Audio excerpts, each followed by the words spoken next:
सुस्वागतम सगळ्यांचं मनापासून स्वागत आहे ह्या फ्री हिलिंग सेशनमध्ये. माझं नाव वैष्णवी जंगम. मी नुकताच मितेश खत्री यांचा होप नोप नो हिलिंग सर्टिफिकेशन कोर्स हा कंप्लीट केला आहे. त्याच्यानंतरच हे जे काही आपण फ्री हिलिंग सेशन मी जे अरेंज केलेलं आहे त्या हिलिंग सेशनमध्ये तुम्ही आलात आणि स्वतःसाठी एक अर्धा तास देण्यासाठी तयार झालात. यासाठी मी तुमचं अभिनंदन करते की तुम्ही तुमच्या हिलिंगची सगळ्यात पहिली स्टेप ही घेतलेली आहे. सो हिलिंग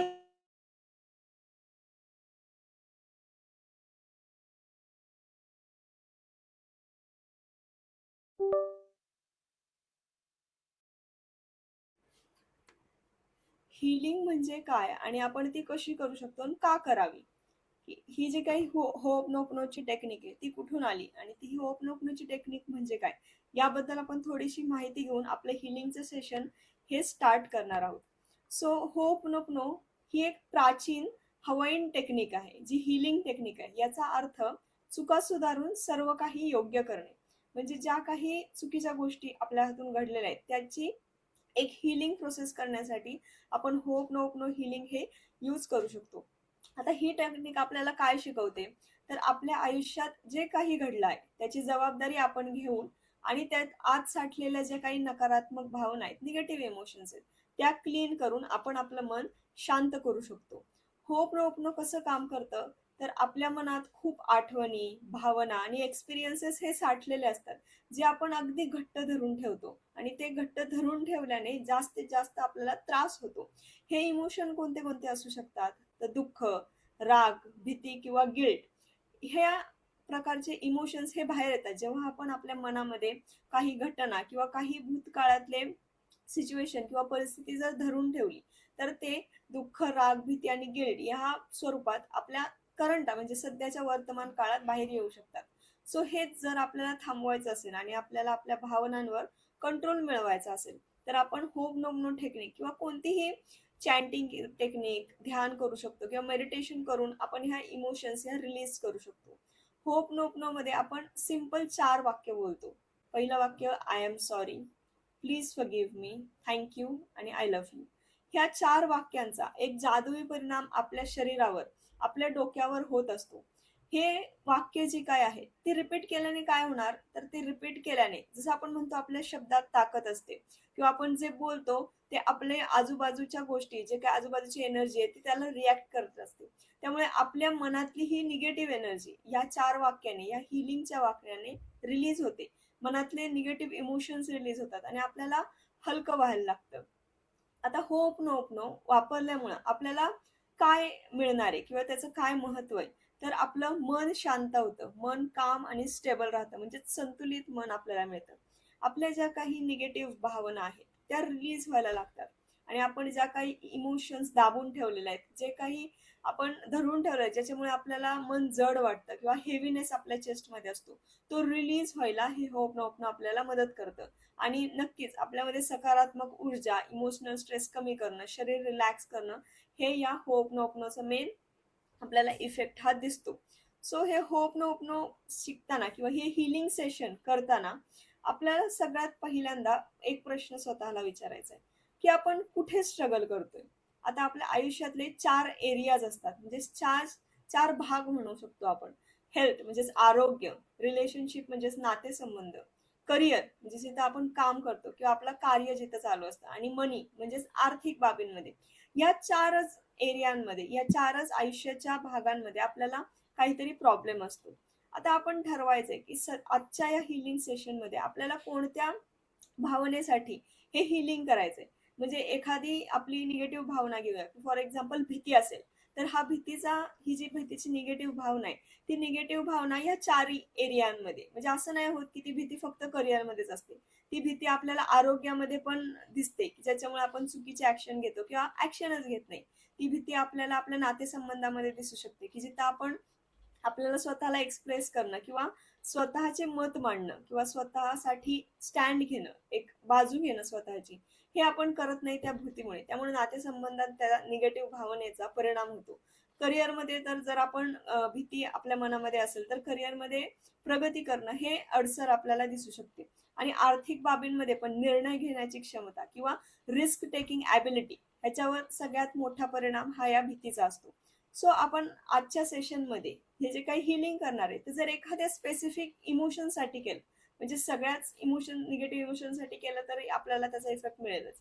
पण एक इन्स्टंट इफेक्ट की ही टेक्निक खरंच काम करते का नाही करत आहे हे आपल्याला जर टेस्ट करायचं असेल तर त्याच्यासाठी आपण एक स्पेसिफिक इमोशन घ्यायचं आहे. फॉर एक्झाम्पल आपण भीती म्हणजेच फिअर घेतलं की एखाद्या गोष्टीची आपल्याला भीती वाटते की पुढं काय होईल, कसं होईल, किंवा काही अस्थिरतेची भावना आहे तर ती भीती ही जर आपण चूज केली तर आपल्याला त्याला एक रेटिंग द्यायचंय. म्हणजे 1 ते 10 या आकड्यांमध्ये 1 एकदम कमी भीतीचं रेटिंग आहे आणि 10 म्हणजे एकदम जास्त लेवलची भीती आपल्याला वाटते. तर 1 ते 10 मध्ये आपल्याला कुठे आपली जी आत्ताची मनातली भीती आहे ती आपल्याला ठेवता येईल. फॉर एक्झाम्पल एक मीडियम अमाऊंट मध्ये किंवा एक मीडियम क्वांटिटीमध्ये आपल्याला भीती वाटते तर आपण 6-7 हा आकडा त्याला देऊ शकतो की एवढी लेवलची भीती आपल्याला सध्याला वाटते. सो ही आपण फिलिंग केलं, फिलिंग ही चूज केली. हिलिंग करताना नेहमी आपण एखाद्या गोष्टीला धरून मनात धरून हे हिलिंग केलं पाहिजे. म्हणजे जसं आपण संकल्प धरतो की ती एखादी गोष्ट, एखादी समस्या किंवा एखादी परिस्थिती आपण डोळ्यासमोर ठेवून काही पारायणं केली जातात किंवा काही गोष्टींचं ध्यान केलं जातं, त्यावेळेसही त्या स्पेसिफिक गोष्टीला धरून केलं तर आपल्याला त्याचा परिणाम हा नक्कीच अनुभवता येतो. तसंच आपल्या मेडिटेशनमध्ये, हिलिंगमध्ये सुद्धा एखाद्या भावनेसाठी एक एक करून सगळ्या निगेटिव्ह भावनांसाठी जर आपण हिलिंग केलं तर त्याचा आपल्याला परिणाम हा मोजता येऊ शकतो. आता हे परिणाम मोजण्याचं हे एक मापक आपण म्हणू शकतो की 1 ते 10 मध्ये आपण त्याला रेटिंग द्यायचं की 1 म्हणजे लोएस्ट भीती आणि 10 म्हणजे हायेस्ट भीती. सो तुम्ही तुमच्या भीतीला एक काहीतरी रेटिंग द्या हे हिलिंग सेशन स्टार्ट करण्याआधी. ओके, दिलं. आता हे निगेटिव्ह इमोशन आहे की तुम्हाला सगळ्यांनाच हे पटत असेल. या नकारात्मक भावना जेवढ्या आपण आपल्या मनात साठवून ठेवतो किंवा आपण जेवढ्या नकारात्मक भावनांना धरून ठेवतो तेवढ्याच जास्त ते आपल्याला त्रास देतात आणि तेवढेच जास्त परिस्थिती आपल्या आयुष्यात अट्रॅक्ट होते किंवा आकर्षली जाते, कारण का आपण सतत त्याचाच विचार करत असतो. म्हणजे फॉर एक्झाम्पल हे समजून घेताना की बाहेरच्या परिस्थितीमुळे नकारात्मक भावना येते का आतल्या नकारात्मक भावनेमुळे बाहेरची परिस्थिती येते. आता ही एक लूप आहे. लूप म्हणजे काय, एकामागून एक गोष्टी घडत राहतात आणि आपल्याला नक्की त्याचं मूळ काय हे लक्षात येत नाही. त्याचं एकदम सिंपल एक्झाम्पल आहे. तुम्ही एखाद्या चौकामध्ये उभे आहात. जर तुम्हाला कोणी विचारलं की लाल रंगाची काळी गाडी दिसतेय का तुम्हाला, किंवा काळी गाडी किंवा एखाद्या स्पेसिफिक रंगाची गाडी दिसतेय का, तर तुम्ही सगळीकडे त्या रंगाची गाडी शोधता आणि तुम्ही सांगता की हो इथे 3-4 गाड्या काळ्या रंगाच्या आहेत. पण त्याच क्षणी न बघता तुम्हाला जर विचारलं की तुम्हाला पिवळ्या रंगाची ती गाडी दिसली का, की ती खूप छान होती, तर तुम्हाला ती आठवायला किंवा ती कदाचित तुमच्या समोर असूनही तुम्हाला दिसत नाही. त्यामुळे बऱ्याच वेळा आपण आपल्या दृष्टीमध्ये किंवा आपल्या मनामध्ये कोणती गोष्ट धरतोय किंवा काय भावनेने आपण बाहेरची परिस्थिती बघतोय त्याच्यानुसार आपण ती ग्रास करत असतो की आपल्या मनामध्ये त्याचं चित्र तयार करत असतो. त्यामुळे आपण आपल्या मनामध्ये जी भावना आहे, काही समजा आपल्या मनामध्ये आनंदाची किंवा कृतज्ञतेची भावना असेल तर बाहेरही जी काही परिस्थिती चालू आहे, सेम परिस्थिती चालू आहे, पण तुमच्या जर मनाची भावनेची स्थिती बदलली तर तुम्हाला त्याच्यातही काही कृतज्ञता दिसेल किंवा त्याच्यातही काहीतरी योग्य गोष्टी, चांगल्या गोष्टी किंवा हॅपी थॉट्स किंवा हॅपी सिच्युएशन तुम्हाला दिसेल. आणि जर त्याच ठिकाणी जर तुमच्या मनात नकारात्मक भावना असेल, भीतीची असेल किंवा चिंताग्रस्त भावना असेल तर प्रत्येक परिस्थितीमध्ये आपल्याला तिथे काहीतरी चूक आढळेल किंवा हे चूक आहे, हे बरोबर आहे, हे असं करायला पाहिजे होतं, अशा आपल्या मनामधनं विचार येतील. सो हे जे लूप आहे हे नकारात्मक भावनांचं लूप आहे. हे नकारात्मक भावनांचं लूप जर आपल्याला ब्रेक करायचं असेल तर बाहेरची परिस्थिती तर आपण बदलू शकत नाही. सो आपली मनस्थिती बदलणं हे इम्पॉर्टंट आहे. आता मनस्थिती कशी बदलायची, तर ह्याच्या बऱ्याचशा टेक्निक्स आपण शिकू शकतो की मनस्थिती आपली म्हणजेच आपल्या भावना बदलल्या तर नक्कीच बाहेरच्या परिस्थितीकडे आपण काय दृष्टीने बघतो तर आपला दृष्टिकोन आणि आपला माइंडसेट हा चेंज करून आपण आपली रियालिटी ही चेंज करू शकतो. सो ही जी काही तुम्ही निगेटिव्ह इमोशन धरली आजच्या हिलिंग सेशन मध्ये रिलीज करण्यासाठी, ती घेऊन आपण हे आपलं हिलिंग सेशन पुढे नेऊयात आणि ते इमोशन किती रेटिंगनी कमी होते, म्हणजे सध्याच्या परिस्थितीत ह्या घडीला क्षणाला तुम्हाला ते भावना किती आहे तुमच्या आयुष्यात, म्हणजे 7-8, काही जणांची 9-10 एवढी तीव्र भावना असू शकते की काही लोकांना उदास वाटतं. की त्या स्पेसिफिक टाइम पिरियडला एक पॅटर्न तयार झालेला असतो. त्यामुळे त्यांना संध्याकाळी कामावरून येताना किंवा सकाळी उठल्या उठल्या खूप उदास किंवा निरुत्साही वाटतं. त्याचं कारण आहे, एकतर ती भावना आपण मनात धरून आपलं आयुष्य जगत असतो आणि ती भावना रिलीज न झाल्यामुळे तशाच गोष्टी, तशाच परिस्थिती आपण अट्रॅक्ट करतो. त्यामुळे ही भावना रिलीज करण्यासाठी हे आपण आजचं हीलिंग सेशन घेतोय. So are you ready to trust me? कारण का आजच्या या सेशनमध्ये मी जे काही सूचना देईल किंवा जे काही इन्स्ट्रक्शन्स देईल त्या पूर्णपणे 100% पार्टिसिपेशन धरून एका शांत ठिकाणी हे पुढचं एक 15 ते 20 मिनिटाचं हीलिंग सेशन तुम्ही अटेंड केलं तर ही जी काही भावना आहे आणि त्याचं तुम्ही जे काही रेटिंग दिलेलं आहे ते रेटिंग नक्कीच तुम्हाला कमी झालेलं आहे किंवा त्याच्यामध्ये काहीतरी चेंज झालेला हा दिसून येईल. मी तुम्हाला प्रॉमिस करते की ह्या सेशनच्या एंडला तुमचे सगळे इमोशन, ही काही निगेटिव्ह इमोशन तुम्ही चूज केले ते पूर्णपणे बरं झालेलं असेल किंवा निघून गेलेलं असेल किंवा एकदम कमी रेटिंगला आलेलं असेल की तुम्हाला असं वाटेल की खरंच ही भावना आपल्याला आता फील होत नाही आणि एकदम काम आणि रिलॅक्स वाटते. आता हे होप नोप नो ही जी टेक्निक बद्दल आपण बोलतोय, ही टेक्निक खरंच सायंटिफिक आहे का आणि खरंच त्याचा परिणाम आपल्यावर होतो का? तर तो परिणाम प्रूफ करण्यासाठी मसारू इमोटो हे एक सायंटिस्ट होते. त्यांनी ह्या हीलिंग टेक्निक्सचा किंवा ह्या पॉझिटिव्ह वर्ड्सचा अभ्यास करण्यासाठी त्यांचा परिणाम आपल्या खरंच पार्टिकल नेचरवर म्हणजे सगळं जे काही पदार्थ आपली ही दुनिया आहे किंवा ज्याला आपण भगवद्गीतेत माया असं म्हटलं जातं की खरंच त्या मटेरियलिस्टिक गोष्टींवर, आपल्या शरीरावर, आपल्या मनावर, बाहेरच्या सगळ्या गोष्टींवर त्याचा खरंच परिणाम होतो का काही चांगलं बोलण्याने? तर हे प्रूफ करण्यासाठी किंवा सायंटिफिकली हे स्टडी करण्यासाठी त्यांनी काय केलं, तर त्यांनी दोन ग्लास घेतले. त्या दोन्ही ग्लासवर लेबल लावले आणि त्याच्यावर एका ग्लासवर लिहिलं की पॉझिटिव्ह वर्ड्स लिहिले की जसं विशफुल, थँक्यू, लव्ह असे पॉझिटिव्ह वर्ड्स लिहिले आणि दुसऱ्या ग्लासवर त्यांनी काय लिहिलं, दुसऱ्या ग्लासवर निगेटिव्ह वर्ड्स लिहिले की गिल्ट, फ्रस्ट्रेशन किंवा अजून भीतीदायक इमोशन्स जे काय आहेत, डेंजर असे निगेटिव्ह वर्ड्स लिहिले आणि हे दोन्हीही ग्लास त्यांनी 24 तास तसेच ठेवले आणि काही तासानंतर त्यांनी त्या प्रत्येक ग्लासकडे बघून ते पॉझिटिव्ह वर्ड्स जे काही त्याच्यावर लिहिलेले आहेत ते बोलले त्याच्यावर आणि ते तसेच ठेवले. त्यानंतर त्यांनी ते फ्रीझरमध्ये ठेवले आणि फ्रीझरमधून काढल्यावर त्याचे क्रिस्टल्स म्हणजे त्याचा बर्फ तयार झाला. ते क्रिस्टल्स जेव्हा त्यांनी मायक्रोस्कोप खाली बघितले तेव्हा त्यांना एक आश्चर्याचा धक्का बसला की खरंच आपल्या पॉझिटिव्ह आणि निगेटिव्ह वर्डचा एवढा परिणाम अगदी मॉलिक्युलर लेवलवर होत असेल. ह्याचं बघून त्यांना आश्चर्य वाटलं की एवढा मायन्यूट परिणाम, एवढा सुंदर परिणाम त्यांना त्या क्रिस्टलवर दिसला.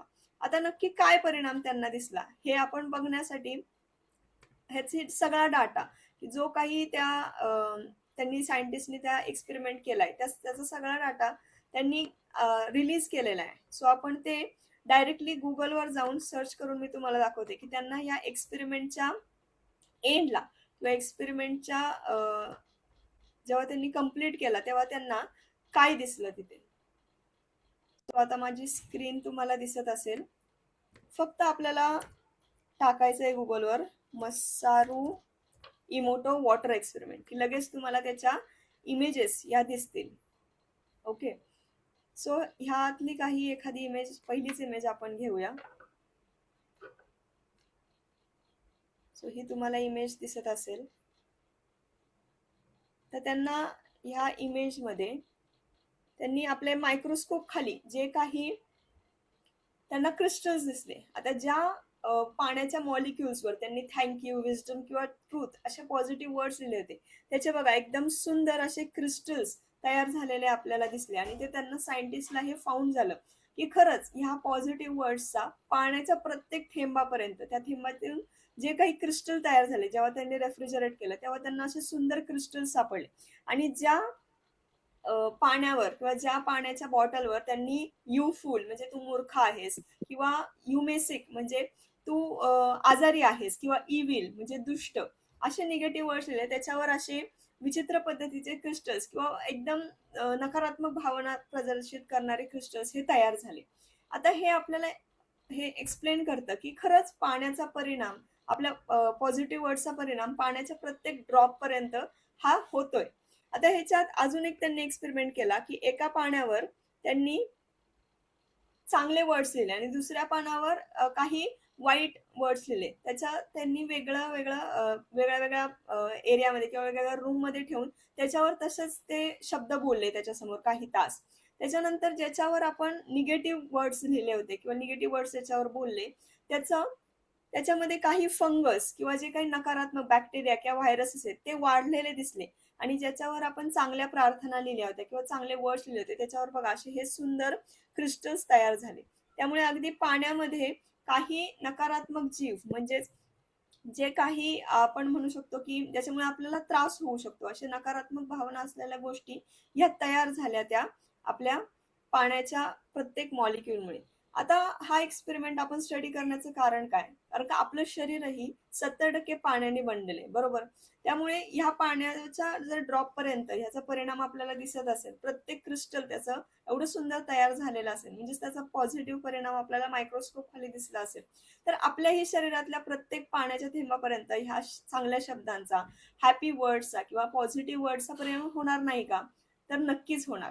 त्यामुळेच आपण आपल्या कल्चरमध्ये किंवा आपल्या संस्कृतीमध्ये बऱ्याचदा जप करण्याची प्रथा असते. आपण संध्याकाळ झाली, संध्याकाळी बऱ्याचशा नकारात्मक भावना ह्या आपल्या आजूबाजूला असतात. नकारात्मक परिस्थिती किंवा नकारात्मक ऊर्जा ह्या आपल्या आजूबाजूला असतात. त्याचा आपल्यावर परिणाम होऊ नये म्हणून आपल्याला आपल्या संस्कृतीने किंवा आपल्या पूर्वजांनी ही एक शेड्यूल तयार करून दिलेलं आहे. म्हणजेच आपल्याला ते वेळापत्रक करून दिलेलं आहे की सकाळी उठल्या उठल्या आपण कराग्रे वसते लक्ष्मी म्हणतो. नंतर जेवणाच्या आधी आपण आपली प्रार्थना म्हणतो, वदनी कवळ घेता म्हणतो. संध्याकाळ झाली की संध्याकाळी बरेचसे श्लोक म्हणले जातात, रामरक्षा म्हणली जाते. कारण का ह्या निगेटिव्ह आपली जी काही परिस्थिती आहे किंवा निगेटिव्ह एनर्जी आहे त्याच्यापासून आपलं संरक्षण व्हावं आणि एक पॉझिटिव्ह वातावरण तयार व्हावं. त्याच्यासाठी हे अगदी आपल्या कल्चरमध्ये पूर्वजांनीही आपल्याला सांगितलेले आहे आणि हे आत्ताच्या काळामध्ये नवीन रूपामध्ये आपल्या समोर येते की जे आपण ऍज अ हिलिंग टेक्निक, बऱ्याचशा हिलिंग टेक्निक्स ज्या वेस्टमधनं आपल्याकडे येत आहेत आणि आपण त्या आता प्रॅक्टिस करतोय. त्यामुळे आपण आपल्या प्रार्थनाही म्हणूच शकतो आणि या हिलिंग टेक्निक्सचाही एक उपयोग करून घेऊ शकतो आणि आपलं हिलिंग हे स्टार्ट करू शकतो. सो हे हिलिंग स्टार्ट करताना आपलं हिलिंग त्याच्यासाठी मी एक ऑडिओ शेअर करते. कारण का म्युझिकचा आपल्यावर परिणाम हा खूप चांगला होत असते. कारण का आपले ब्रेनही आपल्या म्युझिकवर किंवा जे काही आपल्याला ऐकू येते त्याचा खूप जास्त परिणाम आपल्या ब्रेनवर, आपल्या एनर्जीवर हा होत असतो. सो तुम्हाला म्युझिक ऐकायला येत आहे का? मी शेअर करते म्युझिक.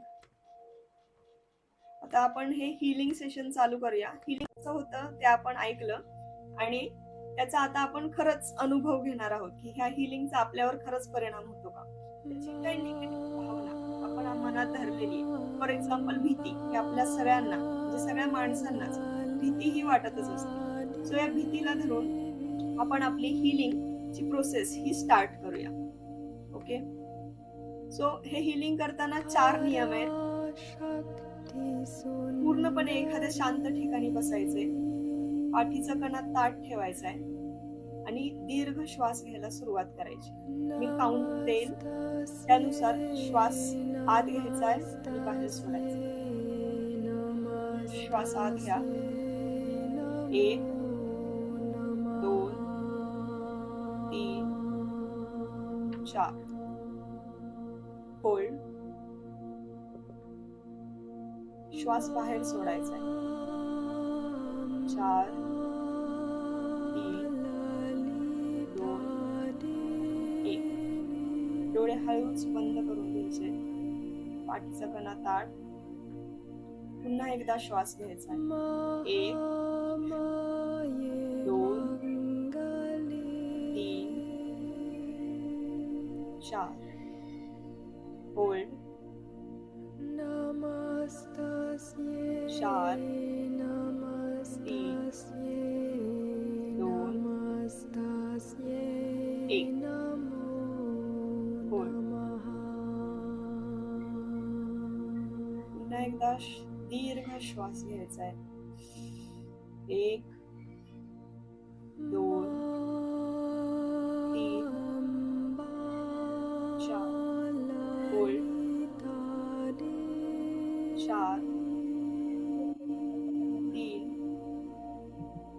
2 नाही लागली. 1.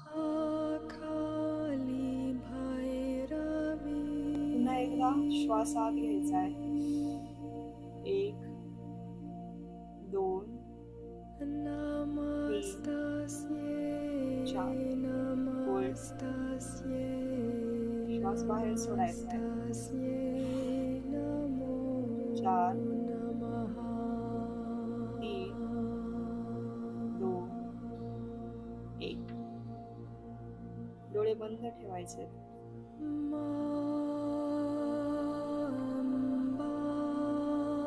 आणि आपल्या हृदयावर हात ठेवून पुढची जी काही वाक्य आहेत ती मोठ्याने म्हणायची. I am sorry. Please forgive me. Thank you. I love you. I am sorry. Please forgive me. Thank you. I love you. मोठ्याने आणि मनापासून स्वतःलाच ही वाक्य म्हणायची. I am sorry. Please forgive me. Thank you. I love you. I am sorry.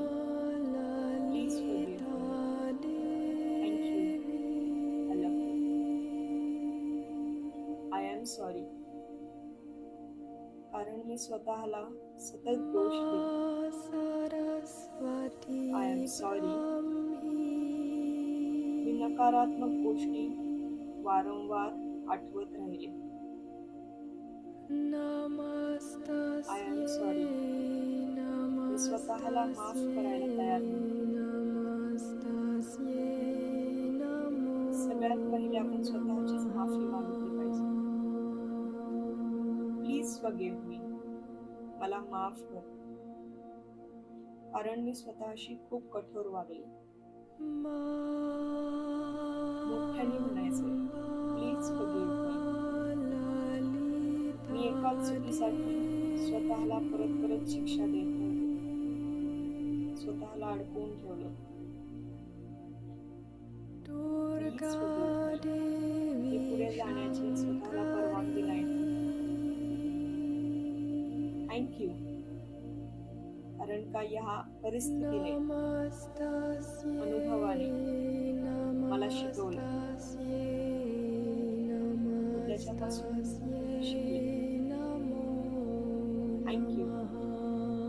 मला एक सुधारण्याची संधी मिळाली. थँक्यू. मी आता स्वतःलाच अगदी 100% समजून घेतो. I am sorry. मी माझं दुःख आत दाबून ठेवलं. नकारात्मक भावना आतमध्ये दाबून ठेवल्या. I am sorry. मी स्वतःला पूर्णपणे त्या भावना अनुभवू नाही दिल्या. फील नाही केल्या. आणि सगळं ठीक आहे असं दाखवत आहे. I am sorry. Please forgive मी. कारण मी स्वतःच्याच भावना इग्नोर केल्या. स्वतःला सपोर्ट नाही केलं. प्लीज फॉरगिव्ह मी. मी स्वतःला समजून नाही घेतलं.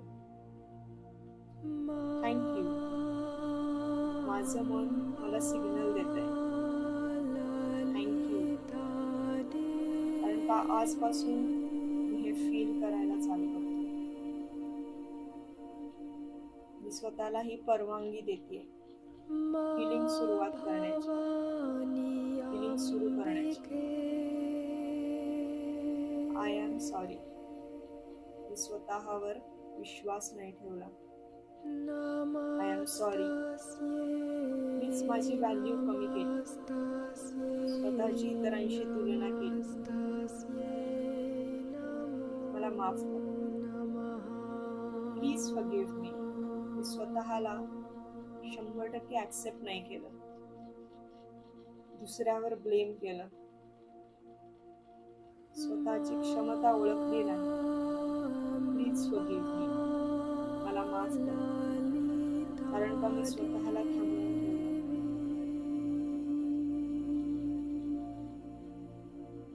ह्या पूर्ण विश्वाकडून मला ऊर्जा असताना, शक्ती असताना मी स्वतःवरच डाऊट घेतला, स्वतःची क्षमता नाही ओळखली. थँक्यू, कारण का आजही मी प्रयत्न करते. थँक्यू, आतापासून स्वतःला ओळखायला सुरुवात करते. थँक्यू, मी ग्रो होण्याच्या मार्गावर आहे. I am sorry, please forgive me. Thank you, I love you. I am sorry, please forgive me. Thank you, I love you. ही वाक्य म्हणताना मला जाणवेल, खरं तर आपणच स्वतःला खूप जास्त हर्ट करत असतो. त्यामुळे स्वतःला माफ करणं, स्वतःवर प्रेम करणं, स्वतःला समजून घेणं ही आपली प्रायोरिटी असली पाहिजे. तर स्वतःलाच अगदी मनापासून स्वतःचं नाव घेऊन म्हणायचंय, आय एम सॉरी वैष्णवी, मी तुला खूप जास्त अंडर एस्टिमेट केलं. Please forgive me. तुझ्यापासून डिस्कनेक्ट झाले. प्लीज मला माफ कर, कारण का बऱ्याच वेळा मी तुला एकटीला सोडलं, स्वतःवर विश्वास नाही ठेवला. थँक्यू या सुंदर आयुष्यासाठी. थँक्यू या विश्वाबरोबर जे काही नातं आहे, कनेक्शन आहे, त्यासाठी. आजपासून मी या विश्वाशी जोडली गेलेली. थँक्यू. आजपासून याने मला काहीच फरक पडत नाही की कोण माझ्यावर प्रेम करतंय की नाही, कारण आजपासून मी स्वतःवर प्रेम करते, स्वतःला महत्त्व देते. आजपासून मी स्वतःवर सगळ्यात जास्त प्रेम करते. आता स्वतःलाच एक घट्ट मिठी मारायची, एक उबदार मिठी, आणि स्वतःलाच मनापासून म्हणायचं, आय एम सॉरी, मी तुला एकटीला सोडलं.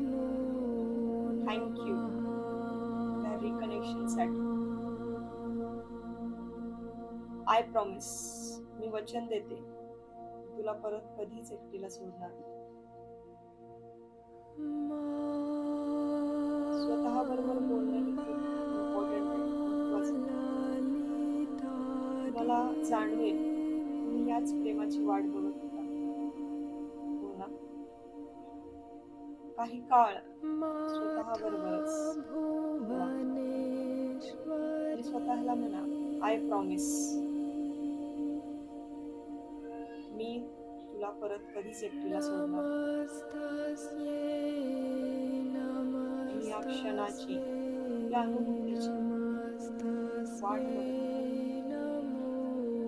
आपल्याला असं वाटतं की बाहेरचा व्यक्तीच आपल्याला आनंद देऊ शकतो, समाधान देऊ शकतो, पण खरं तर ते आपल्याच आत आहे. आय एम सॉरी, मोठ्याने म्हणायचंय. Please forgive me. Thank you, I love you. I am sorry, please forgive me. Thank you, I love you.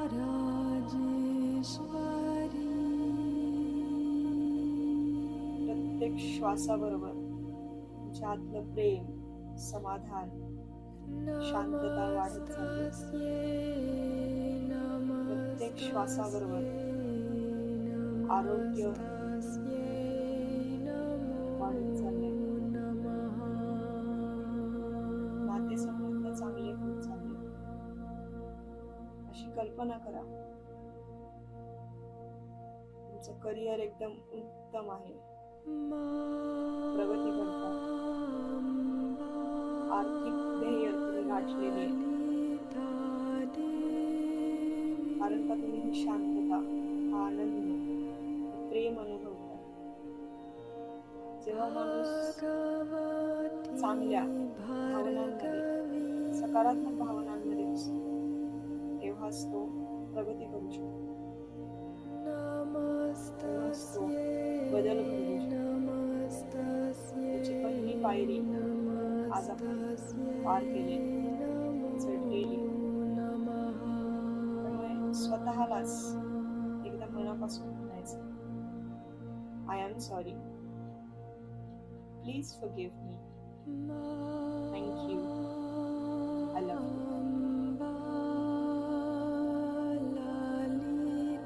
तर दोन्ही हात एकमेकांवर जोडायचे, जोडत राहायचे, जोडत राहायचे. दोन्ही हातांच्या मध्ये जी काही ऊर्जा तयार होते ती अनुभवायची. ह्या विश्वामधूनच ही ऊर्जा तुमच्याकडे येते असं इमॅजिन करायचं, जोडत राहायचं. ही सगळी ऊर्जा आता आपल्या डोळ्यांवरून, चेहऱ्यांवरून फिरवून घ्यायची.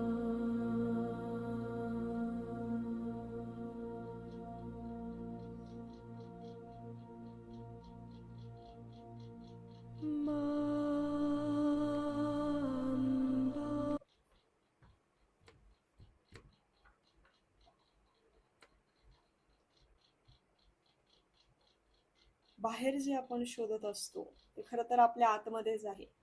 ह्याची अनुभूती जेव्हा आपण डोळे बंद करून स्वतःमध्येच जेव्हा बघायला लागतो तेव्हा आपल्याला होते. खरं तर सगळ्या चांगल्या भावना आपल्यामध्येच असतात, फक्त आपण त्यांना लॉक करून आतमध्ये ठेवलेलं असतं आणि सगळ्या नकारात्मक भावनांची कपाटं ओपन ठेवलेली असतात, त्यामुळे त्या पटकन बाहेर येतात. आज आपण ह्या सकारात्मक भावनेचं एक लॉक ओपन केलंय, ह्याची किल्ली आज आपल्याला मिळालेली आहे. या किल्लीचा नक्कीच दररोज वापर करा आणि जेव्हा केव्हा तुम्हाला नकारात्मक भावना येईल, काही तणाव असेल, परिस्थिती मनाविरुद्ध असेल, तर ही पॉझिटिव्ह भावना तुमच्या मनामध्ये तयार करा आणि ही पॉझिटिव्ह भावना घेऊन जेव्हा आपण एखाद्या परिस्थितीसमोर उभं राहतो तेव्हा त्याच्यामधली समस्या बाजूला होऊन एक चॅलेंज म्हणून आपण त्याला बघतो आणि ते सॉल्व्ह करून परिस्थिती बदलवून टाकतो. त्यामुळे ही किल्ली स्वतःबरोबर नक्की ठेवा. ही किल्ली म्हणजेच आपली 4 वाक्य आहेत होपनोपनोची, एकदम साधी, simple. I am sorry, please forgive me, thank you, I love you. So healing session हे दररोज अटेंड करा आणि अशाच नवीन नवीन हिलिंग टेक्निक आणि नवीन नवीन भावना घेऊन आपण त्याचं हिलिंग हे दररोज करणार आहे. तुम्हाला हे हिलिंग सेशन कसं वाटलं हे चॅट बॉक्समध्ये तुम्ही लिहू शकता आणि हे हिलिंग सेशन दररोज संध्याकाळी आणि सकाळीही करण्याचा आपण प्रयत्न करूया. कारण का हिलिंग आणि आपल्या मनाची आपण साफसफाई करणं हे खूप इम्पॉर्टंट असतं. आपल्या मनाच्या कपाटामध्ये आपण खूप नकारात्मक भावना अगदी जेव्हापासून आपल्याला कळायला लागले त्या भूतकाळापासून आजच्या दिवसापर्यंत या नकारात्मक भावना आपण साठवून ठेवलेल्या आहेत. त्यामुळे ज्या काही नवीन पॉझिटिव्ह भावना आहेत, नवीन परिस्थिती ज्याच्यामधून आपल्याला आनंद मिळू शकतो, ती भावना आतमध्ये घेण्यासाठी आपल्याकडे जागाच नाहीये. ह्या हिलिंग सेशनद्वारे आपण आपल्या कपाटाची, मनाच्या कपाटाची एकदम साफसफाई करतोय. तशाही आता सुट्ट्या लागलेल्या आहेत, त्यामुळं आपण आपलं हिलिंग, आपल्या मनाची साफसफाई करणं म्हणजेच भावनांचं विसर्जन करणं हे इम्पॉर्टंट आहे. नेक्स्ट हिलिंग सेशन मध्ये हे विसर्जनाची जी काही पद्धत आहे आपल्या कल्चरमध्ये किंवा आपल्या संस्कृतीमध्ये, त्यात आपल्याला एक खूप चांगला संदेश देते किंवा खूप चांगला एक नॉलेज आहे त्याच्यामध्ये. खूप चांगली एक आयुष्य जगण्याची पद्धत आहे. म्हणजे एखाद्या आपण गणपती बाप्पा बसवतो आणि त्याच्यानंतर त्याचं विसर्जन करतो. या पूर्ण प्रोसेसमध्ये आपल्या मनामध्ये काय भावना तयार होते आणि त्याच्यामधनच आपल्याला एक आयुष्याचा एक मोठा धडा मिळतो. तो काय, हा आपण आपल्या नेक्स्ट हिलिंगच्या सेशनमध्ये म्हणजेच उद्या संध्याकाळी 7:30 वाजता मी तुम्हाला सांगणार आहे. त्यामुळे उद्याचं सेशनही नक्की अटेंड करा. हे सेशन कसं वाटलं हे तुम्ही नक्की ग्रुपवर किंवा आता चॅट बॉक्समध्येही सांगू शकता. आणि ह्याचं रेकॉर्डिंग तुम्हाला यूट्यूबवर एक अर्ध्या तासात नक्की मिळेल. So thank you so much. तुम्ही हे हीलिंग सेशन एन्जॉय केलं. गेला अर्धा तास तुम्ही स्वतःसाठी दिला आणि एक हीलिंगची प्रोसेस काय असते आणि एक टेक्निक नवी शिकलात, त्याची प्रॅक्टिस केली, त्याचा एक्सपिरियन्स घेतलात, त्यासाठी तुमचं मनापासून हार्दिक अभिनंदन. थँक्यू सो मच हे हीलिंग सेशन अटेंड केल्याबद्दल. तुमची जी काही प्रतिक्रिया असेल, फीडबॅक असेल, तो आपल्या ग्रुपवर सांगा आणि जर काही प्रश्न असतील तर तेही विचारले ग्रुपवर तरी पण चालतील. Thank you so much. उद्या नक्की आपण भेटू 7:30 वाजता.